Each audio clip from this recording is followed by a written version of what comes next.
folks, and welcome to Friday Night LAIKA. Today, we're going to be working with the brain of Algernon Blackwood. But before we get going with that, I'm just going to hang out here for a second until I see from Mar that we're actually live. So Mar, if you can just give me a little thumbs up when we're rolling, or if anyone else is here and give me a little thumbs up. Hey, hey. Nice. Oh, cool. Hello, Kat.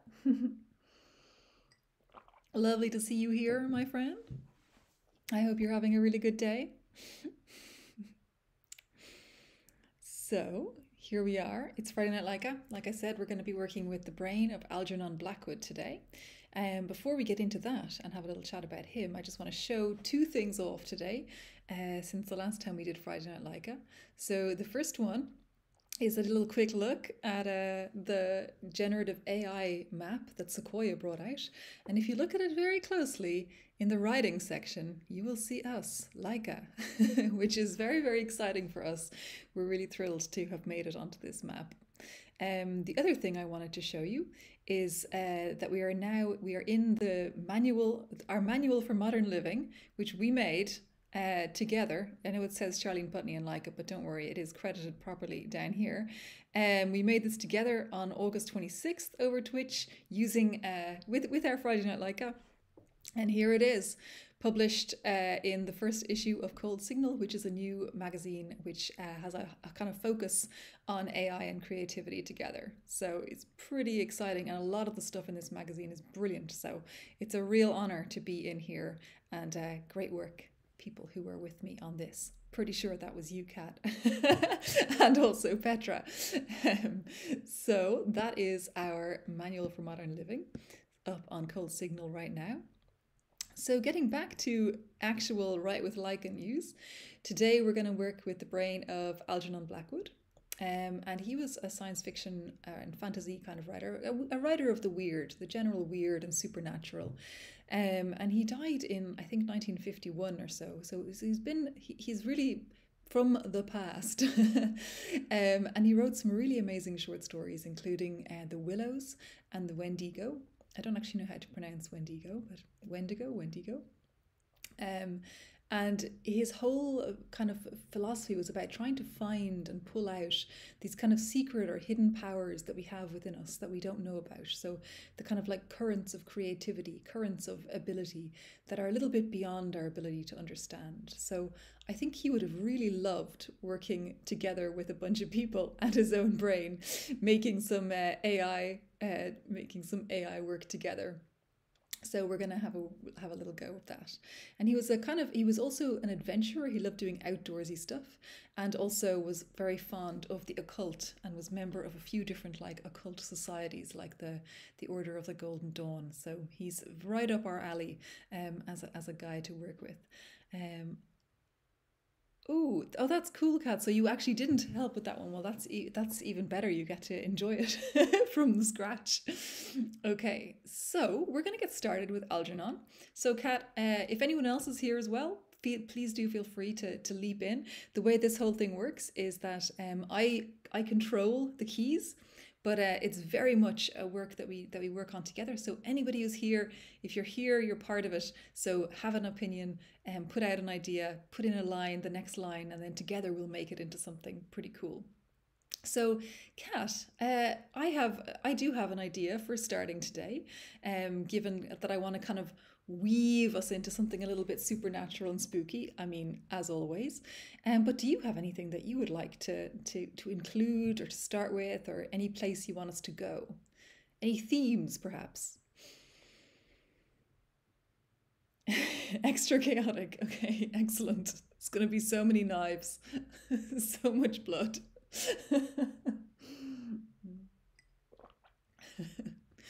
Okay, well, I will kick us off with a line, and we'll see where we go from there. But you got to write the second line, Kat. Oh, you saw a crumbling mansion on socials. Okay, yeah, crumbling mansion it is. How did the mansion burn down? Let's find out. I like this. Okay, we're going to go for this crumbling mansion that burned down. So let's see.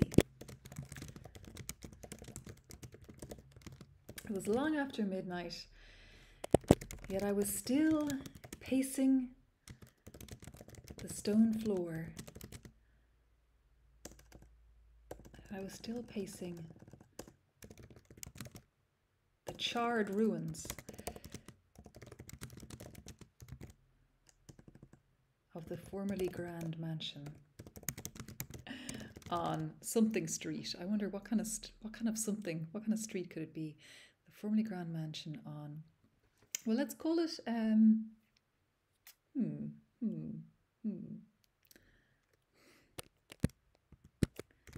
Diego Street. How did it burn down? Okay, let's find out. Da, da, da, da, da, da. How long could the power of the blaze last? Was it because the owner had refused to open the door, or because his son had tried to steal the family jewels away? This is a good option one. How could anyone get away with it? Or the dark silhouettes of the nights flying by and the inevitable clamour of the wind. Wow, there's a lot going on in that one.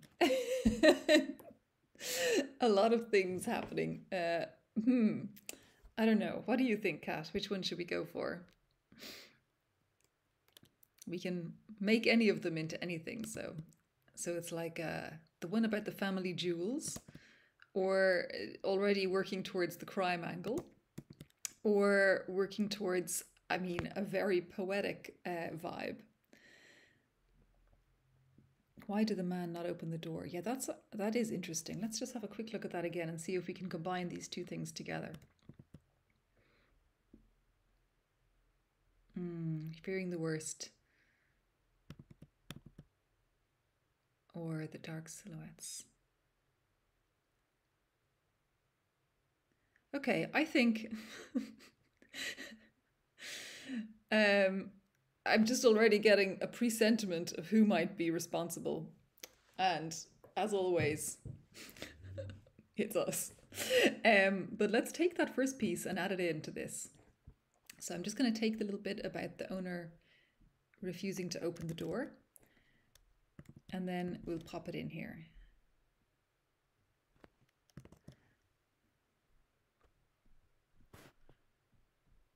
How did it burn down? Was it because the owner had refused to open the door, fearing the worst? I never knew or could recollect. See, there's something interesting there about the know or recollect that gives us this idea of something strange happening, something odd going on there. Okay. When I look over at my camera, it looks like I'm completely frozen. Am I frozen, Kat, or is everything okay on your side?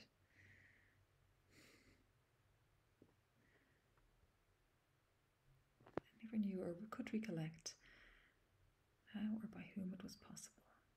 But the dark silhouettes.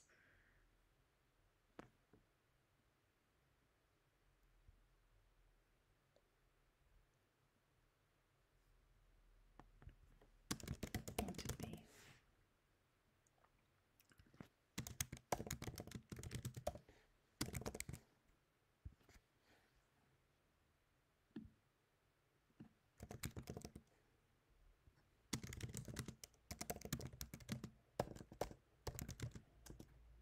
Okay, I am just going to go and check on this with Mar because I think it might have frozen. So give me a moment.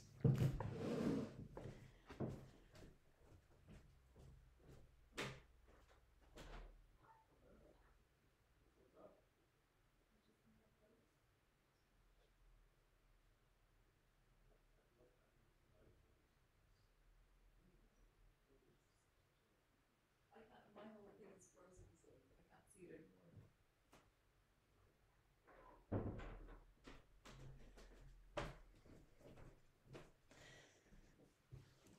Sorry about that. I cannot see my screen anymore. It's completely frozen. So I'm actually just going to do a stop and a start on the stream, just so that I can actually see things working. So just give me a moment here. It'll just take a second.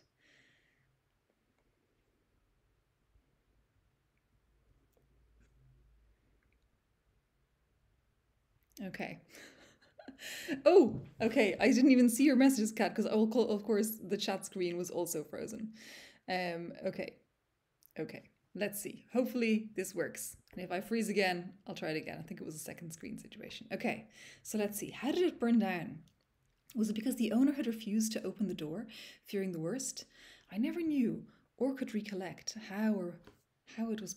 Well, let's just take away this part. I never knew or could recollect or could fully recollect. But the dark silhouettes of the nights flying by overhead haunted me, and the inevitable clamour of the wind rang in my ears as I roamed the blazing inferno in my dreams. Okay, cool. I'm liking this. Here we are in the formerly grand mansion.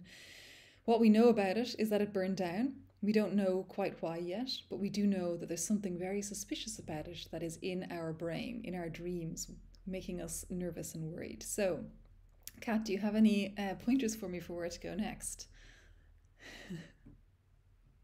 I'm sorry to put so much pressure on you since you are the person who's here with me.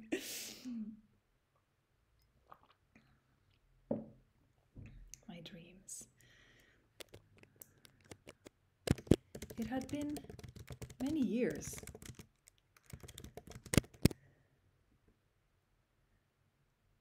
That's totally fine, Kat. I get it. I think it's the Twitch way of things. I think they actually limit it for a while for some reason. It had been many years since I had set foot in the mansion. Back then, of course, everything was different. Butlers preferred, don't know what's wrong with preferred, butlers offered maybe, trays of aperitifs in the velvet draped ballroom. Now, nothing but ash remained.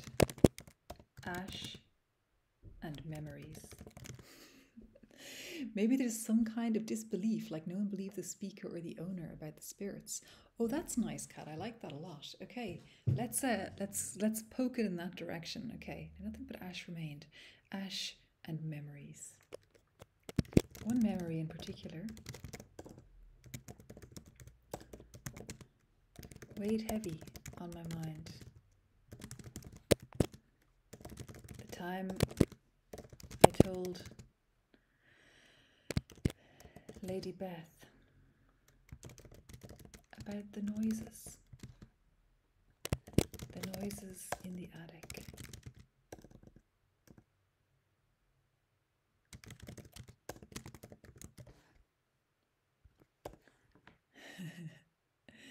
About the noise in the attic. She laughed at me and told me I was imagining things. Let's see.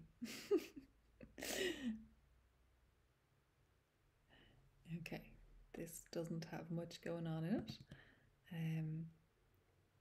Just the two of them coming downstairs. Okay, the two of who though? Okay, this is the one. This is the one. Hello, welcome, Brokenhearted. We are making a story today with Algernon Blackwood. It is the first thing we are making today. It's the only thing we're making today. We just do one thing each Friday, and this is today's. So please feel free to throw in any thoughts that you like. The way it works is we just pop in ideas and you can help me choose which of the inferences to go for and help me choose what we should be saying next. So any thoughts you have, fling them in there and we'll get them going. Okay, so she laughed at me and told me I was imagining things. I tried to laugh, but it was impossible. She clearly knew what I was talking about. I could see it in her eyes. A faint shiver ran up my back. And I'm just going to take this, I'm just going to change this little piece a little bit. Even now, the memory sends a faint shiver up my back.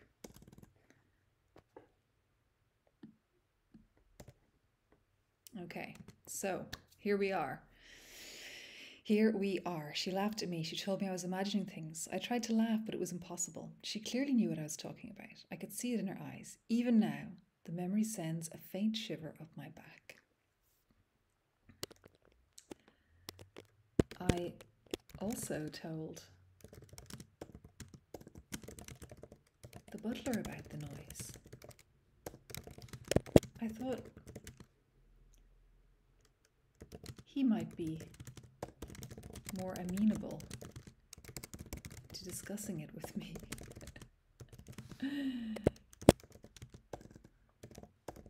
But he fairly ran away. Oh, Cat, interesting, yes. The owner, yes. That is true. I also was thinking that the owner was a man, but it could be that the owner is Lady Beth, yeah. Yeah, we definitely need to bring it back to this piece here about the door. We need to bring it back to that and make sure that that is part of what happens in the culmination of the story. Okay, I also told the butler, one of the butlers, since we already said there was a few, one of the butlers about the noise. I thought he might be more amenable to discussing it with me, but he closed his eyes and backed away from me.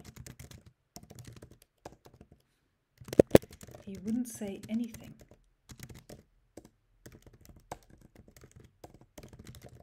Then one brief whisper.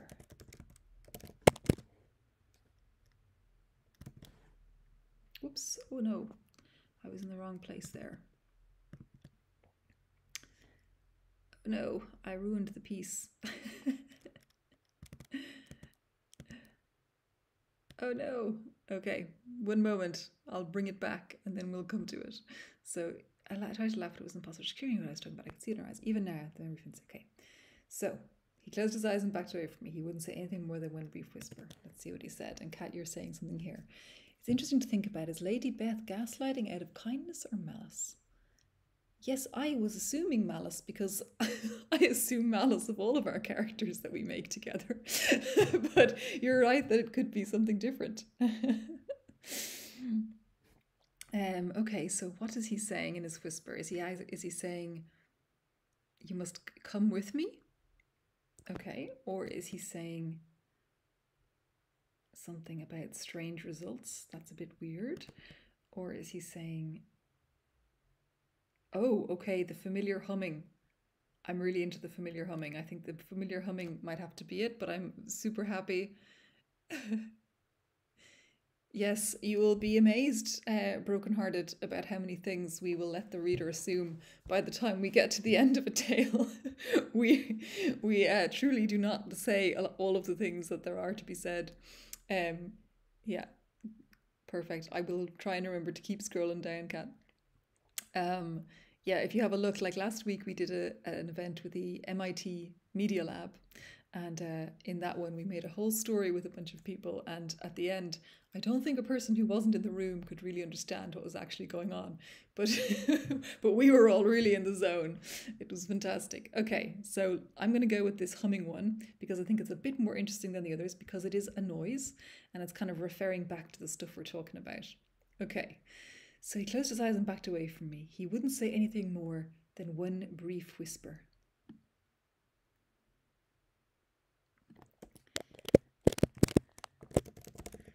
Whenever I feel tired,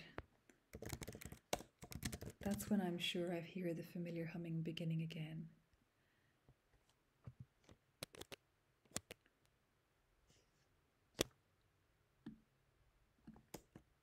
Okay, so we have this humming. We have this humming business in the ruins, which are now charred. We know that the ruins are charred perhaps because the owner had refused to open the door. We're not sure yet exactly. We know that we dream about this fire at night, so there's something perhaps connected to whether we were there or whether we were responsible or whether we read about it afterwards, but something about this place loops around in our dreams. We have a history of this place. We know it was a place that was once full of joy and excitement and all kinds of things, but there was something underneath. It was an undercurrent, this noise in the attic that people did not want to talk about and wouldn't really engage with us on. There's something about the noise in the attic. Okay, but the butler does hear the noise in the attic, but he doesn't want to talk about it. Okay, so where should we go from here? I'm just going to have a little sip of water. Any ideas? Throw them in there and we'll get to them.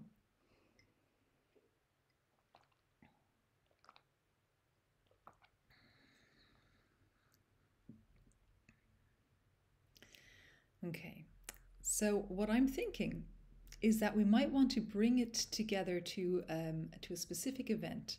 So we now have three characters. Me, i.e. us, the three of us as one character, Lady Beth, and one of the butlers. And we know that all of us can hear this noise in the attic. I wonder if we should pull it together into a certain time. What does the speaker do with their loneliness in this? Yeah, that's a good question. Because if I was in a weird house and I could hear noises in the attic and no one else would talk to me about them, but I knew they could hear them too, I'd start to get quite paranoid. It probably would drive me to investigate if I had any crumb of bravery in my soul. Let's say our character has a crumb of bravery in their soul, because I wouldn't be going up into that attic. But let's see. I think we should go to the attic. Great call, Kat. Let's do it. Okay, I'm just going to pop in some paragraphs just so we can kind of have a little bit of a shape here. So that was many years since we've been back in the mansion. Okay.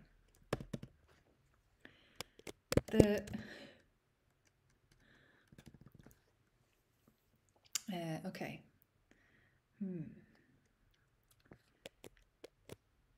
I knew back then.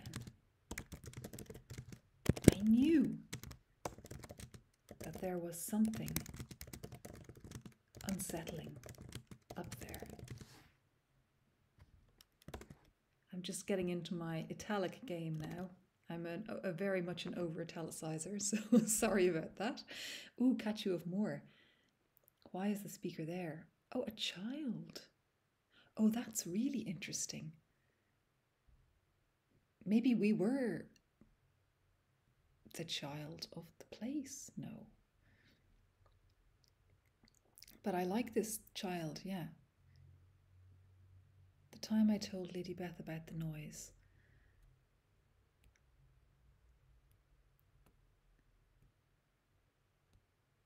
Yeah, I like this child idea. This is very strong. Okay, I knew back then, I knew that there was something unsettling up there. So let's bring in the parent part. So when my parents were dancing after the banquet, and I was left all alone, as children often are at these kind of parties.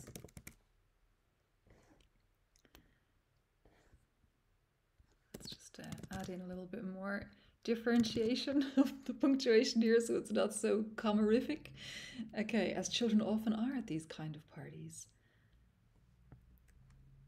So when my parents were dancing after the banquet and I was left alone, I decided to investigate.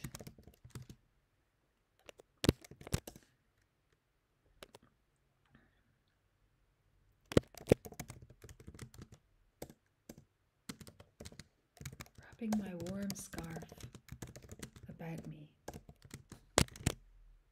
I ventured up the stairs, the main staircase.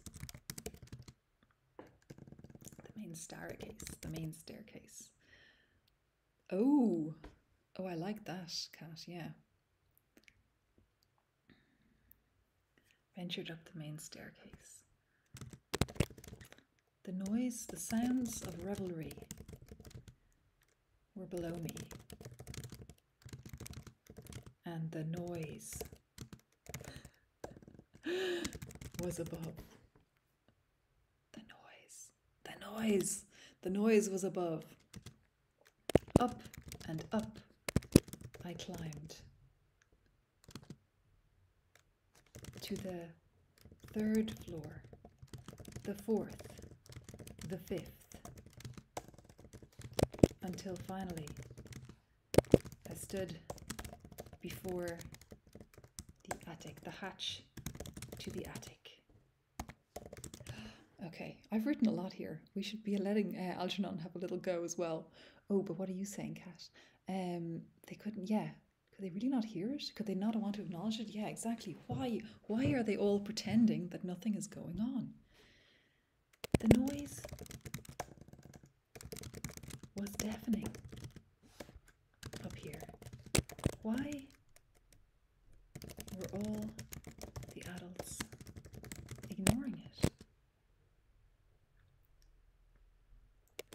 Could they not hear, like me?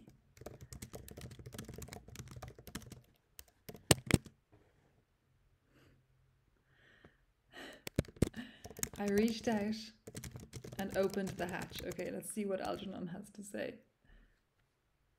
And clambered into the attic. Dun, dun, dun. Oh my goodness. I love this line about the water creeping up the sides like wicked roots. Okay, this is wonderful, but let's see what else there is.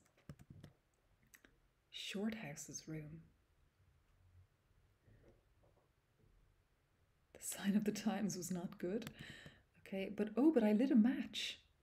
I lit a match. Now that, my friends, looks like a little bit of foretelling to me. There was no light. Okay, that's pretty good. So we've got water, we've got lighting a match, or we've got no light. What do you think we should go for here? I'm kind of into the wicked roots. There's something very exciting about that line.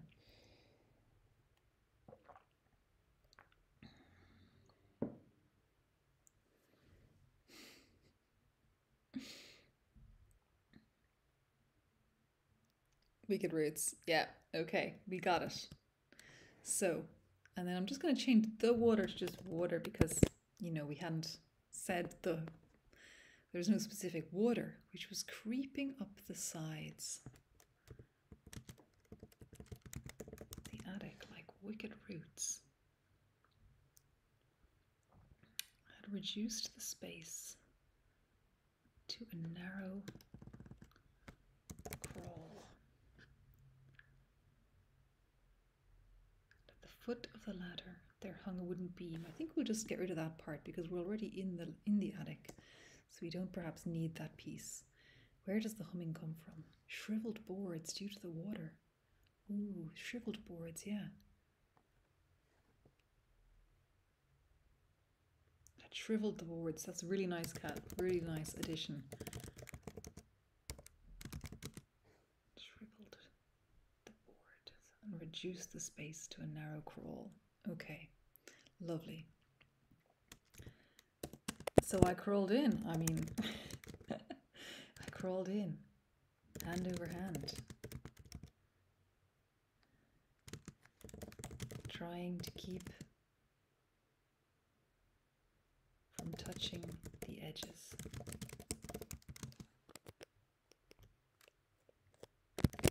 The noise, the humming was everywhere.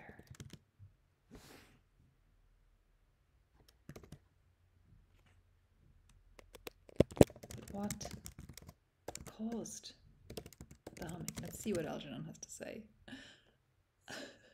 So I crawled in. Yes, like so at the gates of hell, I just walked on. That is like our vibe at Friday Night LAIKA. Oh, I like the humming calling me. Oh yeah, okay, forget this part. Let's move on. Let's keep this part. Okay. There was no light. But the humming guided me, called to me. I went deeper. And then found the source of the humming. Da, da, da.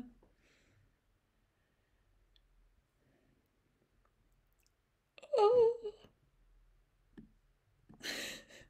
Blood singing in the hearth. I told you there would be blood. What's our second version here? The baton. I know, Kat. It's like the crystal baton is back from last week. Or it came from the ceiling. It came from the lower floors, from the chimney, everywhere. Wow, I like that too. Oh my God. A corpse. Okay, this is very, very tough choice going on here because we have to go from blood singing in the hearth, which also has a reference to our crystal baton, which is for our work from last week, versus coming from everywhere and from the chimney. And I think the chimney is a really nice touch because of the fire that we know gets to this mansion. Or the corpse. Actually, the corpse is the least interesting one, I think, now that I think about it. But a humming corpse in an attic? Ooh, that is really creepy and really good. Yeah, I think we can combine a few, Kat. Let's see what we can do. I think I like It Grew Louder because I think there's something very nice here with I went deeper and then blah, blah, blah, it grew louder. I think there's something very nice there. Okay, I'm just going to quickly change my display because I've lost my display again. So one moment, sorry about this. This is the problem with having two displays. One of the problems. Okay, here we are, we're back. Okay, not that it was a corpse, that is good. I think we're going to keep that. So yes, I went deeper, it grew louder. I could hear the blood singing in the hearth. I can't get rid of that line because it's just beautiful. I think we don't need the baton, even though I love the baton because it was our thing from last week, which we might show a little bit later. But I think for after here, we want to put in the corpse bit. So I'm going to copy the corpse bit over.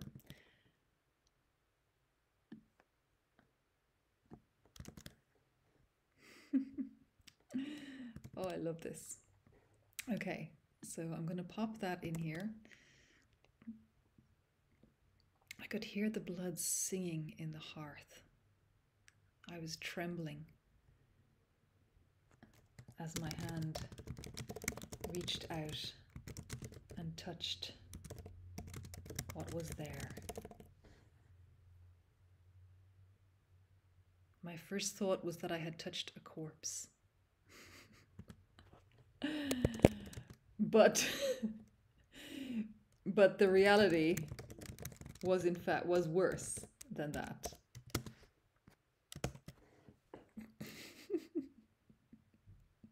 It was Shorthouse. Again, they're talking about this Shorthouse. I like that this character keeps coming up and we keep not choosing him. This is the third time he's appeared. And we keep not choosing him, and yet he keeps choosing himself to return. Okay, so Shorthouse, choked. Well, that I would say is a corpse. It was Shorthouse again. Oh my goodness. Or nothing but air.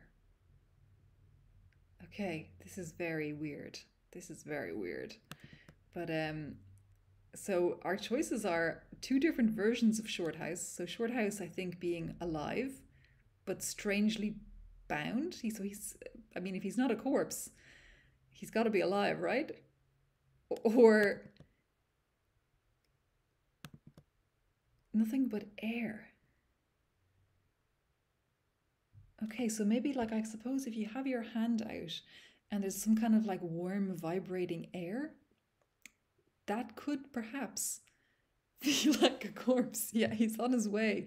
And this is like the post-corpse version. The ghost is the post-corpse. We've got a pre-corpse and a post-corpse. Both are considerably worse than a corpse, it would seem, according to Algernon. But I like this spirits vibe you're bringing, Kat. So, okay, we have the hand out. We think it's a corpse, but it's actually like like a warm pocket of like air, some sort of, yeah, vibrating air with a force that pushes back. Yeah, okay, this is good. But the reality was worse. There was no blood. It was nothing but air. Air vibrating with a force that pushed back against my hand. I leaned forward with all my weight.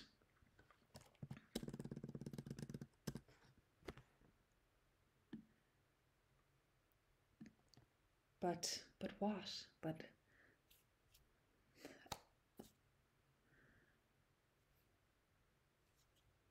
the only result was that the humming grew louder.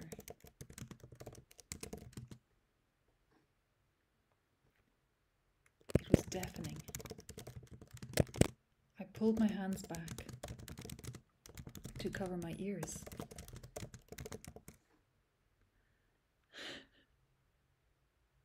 You're right, Kat, I should be letting LAIKA tell us.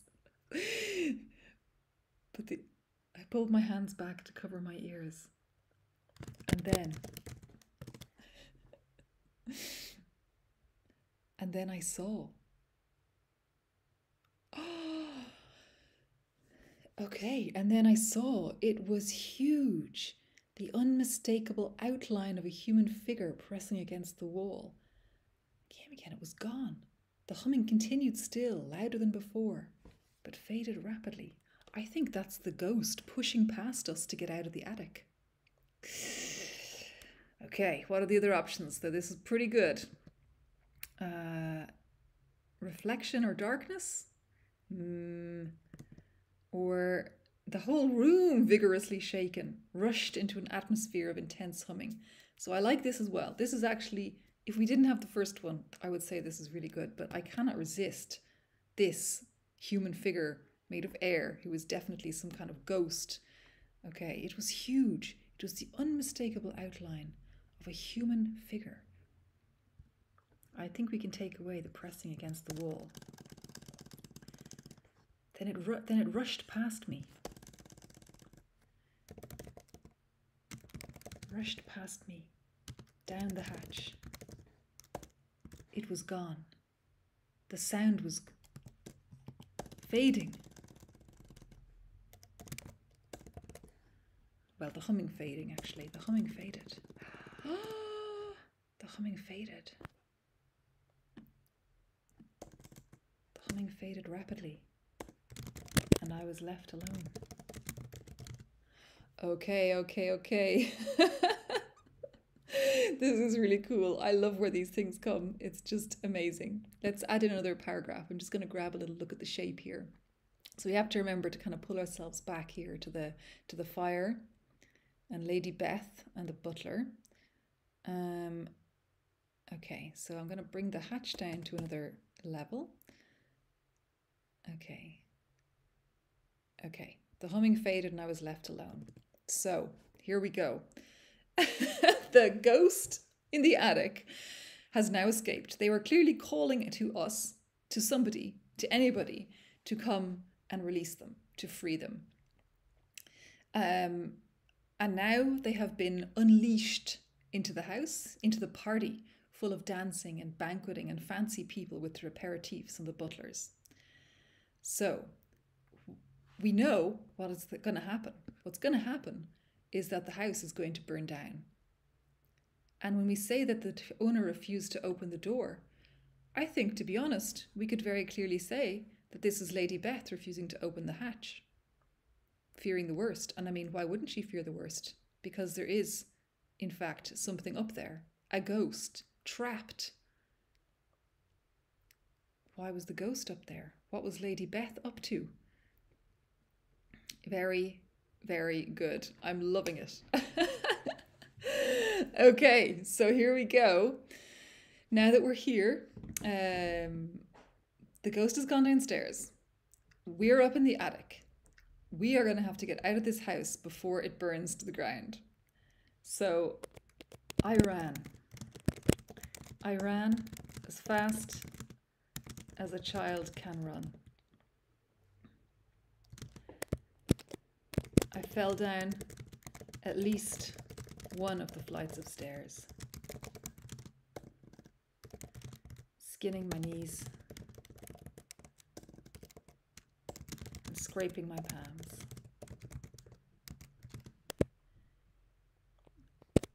Back on the ground floor.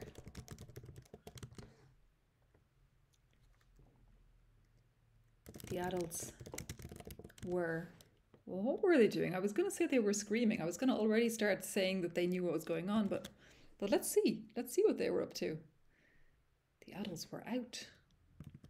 The adults were gone. Oh my God. And then the humming began again. Oh my God. I'm actually freaking myself out a bit now here. The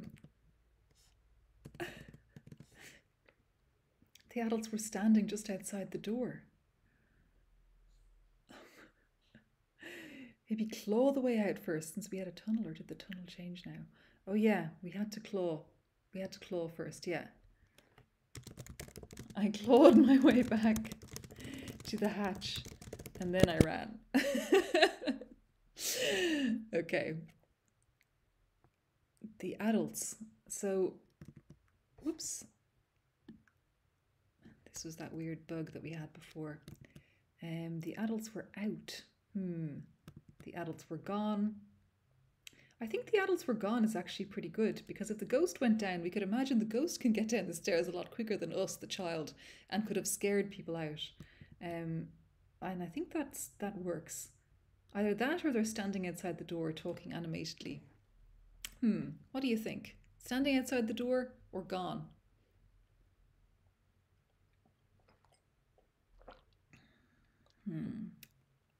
Okay.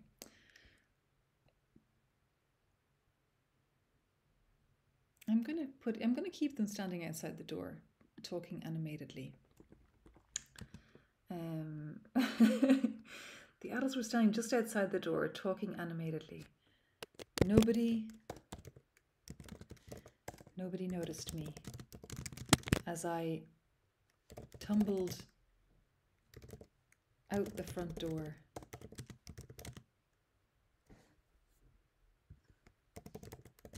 As I tumbled outside and fell on the grass. Okay, so we're outside. Nobody cared about the humming before. That's true. Maybe you have to have a special quality to hear it. Yeah, a special quality of caring. Maybe. The adults were standing just outside the front door, talking animatedly. Nobody noticed me as I tumbled outside and fell on the grass. They were all too busy pointing inside the mansion through the, what are those nice big windows called? Bay windows? Through the bay windows. Where Lady Beth, well, what is Lady Beth doing? I mean, I sort of see her like being shaken around in the air like some kind of rag doll by the spirit of the spirit. But maybe we'll just ask Algernon what happened. Yeah, the ghost attacked her, but let's see. Yeah, definitely the ghost attacked her. I'm feeling like the ghost attacked her. But let's see what it says. Where Lady Beth's servant stood watching in amazement. Okay. We can definitely have Lady Beth's servants watching in amazement. Oh, this is doing the thing again. We have to get rid of these extra lines. This is a bug, the same bug we had last time. Lady Body. Shorthouse. Again, Shorthouse. I think Shorthouse is the ghost. And I think that there's actually a lesson in here for us, Kat, because while all of the adults at the party have been ignoring the sound of the humming in the attic, you and I have been ignoring the consistent and repeated appearance of Shorthouse and refusing to put him into the story. And so I think he is Shorthouse. That's who he is.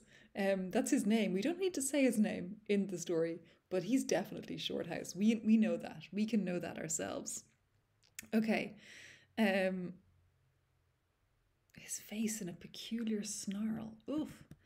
Okay, or her portraits. Okay, so I think we're going to have them watching in amazement. as Lady Beth was flung through the air repeatedly like a rag doll, although no attacker could be seen. Then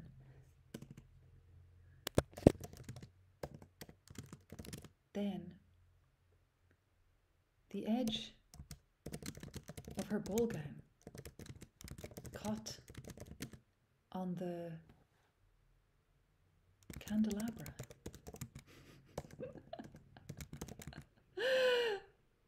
Oh, good point, Kat. We should ask Laika. I'm getting too excited with this story. It's really, I really like this one, and I'm getting really in the zone of like what's happening next. Okay, so let's see. The edge of her ball gown caught on the candelabra, and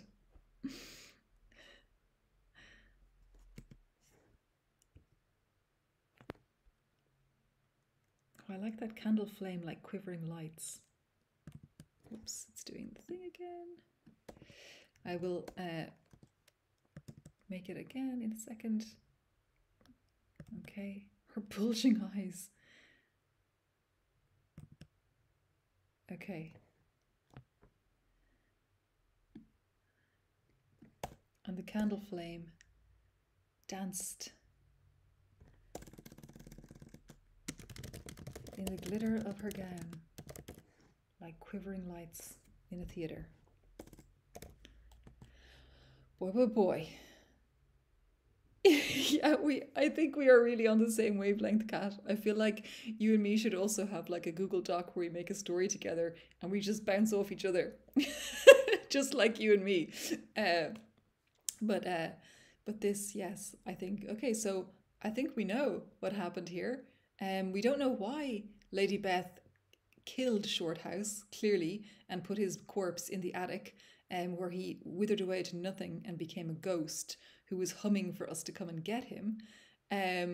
But we do know that she was totally a villain, and that her butlers knew she was a villain, and that Shorthouse gets his revenge in the end, and that this is why the house burned down. And it wasn't because the owner had refused to open the door. We don't know that because we're the child saying the story, but the reader, i.e. you and me, can know it was because, not because she refused to open the door, but because she definitely put him up there in the first place. Yeah, I roamed the blazing inferno in my dreams. So we need a nice ending sentence here, I think, and a last little piece to kind of tie it together. But I really like this one, The Ghost of Shorthouse. So the edge of her ball gown caught in a candelabra, and the candle flame danced in the glitter of her gown like quivering lights in a theatre. In moments, she was gone, and the mansion too. Everyone else escaped. But the tales told of that day never fully explained what happened. So here I am. Oh, I'm doing the thing again. So here I am today, a grown man now, walking in the remains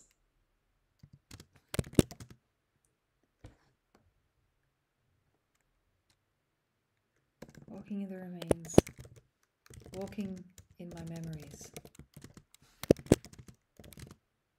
and the charred ruins say nothing but a whisper. Again, the whisper. Well, maybe we can end on Laika explaining why the speaker is back. Yeah, that's a good idea. Walking in my memories. I came back.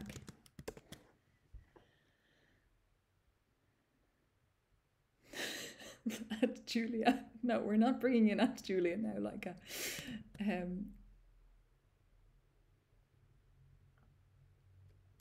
Okay.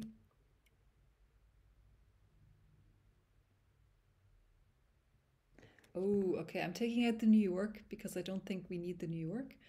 But I came back some 15 years after the fact, and the story lives on in my mind like a tree.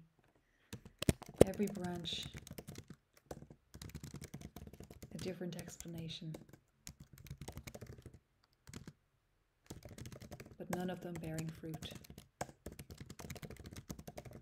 Bam! Okay, I love this. I think we're getting better at this. It's really coming together. So it's a really long one today as well, but it's very good. So I'm going to take some little screenshots of this one because I don't want to lose it, and I'm going to send them to you later, Kat, too. Okay, so this is up as far as like me. And then we have this part here. But this was really nice, and there's so many beautiful little phrases that we got through this. The quivering lights in the flame, the blood in the hearth, the wicked roots clambering up the sides of the attic, the story living on in my mind like a tree. I really, really like this, and I love how every time, even in this short space, we're able to pull it together. Like we start with something and it gives us these little seeds, and then we're able to pull it back around together and make it into something that's like really like a whole thing. Yeah, the wicked roots, really good. Thanks so much for making this with me, Kat. Let's make a picture before we finish. Which piece should be the picture? Maybe the wicked roots. You can choose the picture.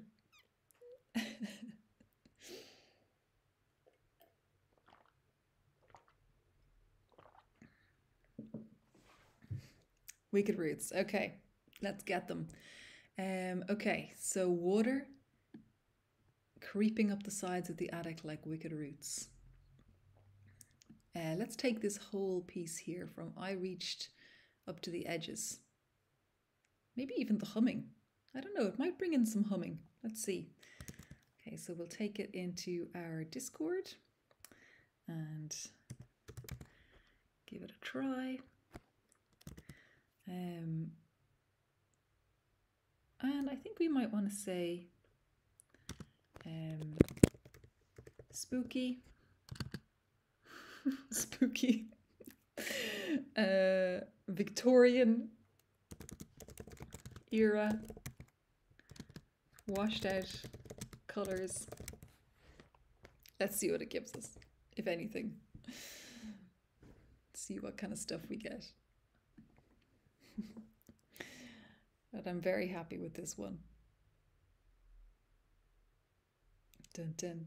Oh, okay, let's see. It looks quite dark and gloomy so far. Oh my goodness. It kind of looks like the ghost is coming into view. Oh my God. Do you think that this shape that's appearing in the upper right is Shorthouse?